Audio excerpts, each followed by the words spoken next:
Are you looking forward to use Instagram drawing feature in chat? Then here's the simple steps on how you can easily use it. Let's get started with the video. Well, you will need to start by heading over to your application Instagram. Make sure that you are using the updated version of the app. Once you're in this page, simply swipe left and head over to your chat section. Moving to the inbox of the person that you want to use the drawing feature. Once you're in the chat section, click on this plus icon at the bottom right corner of the screen. Now you will see the option where it says draw. Click on it.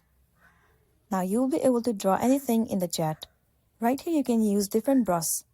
Also, you can choose different color at the bottom of the screen.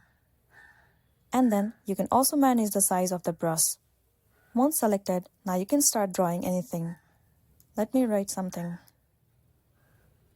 Once you're done with the doodle, click on the send icon. Now the person in this chat will be able to view the doodle that you have just made. Well, you can draw it anytime you want to and whatever you want to. So this is simply how you can use Doodle feature on Instagram chat. If this video helped you, give it a like and check out our next tutorial. Thank you.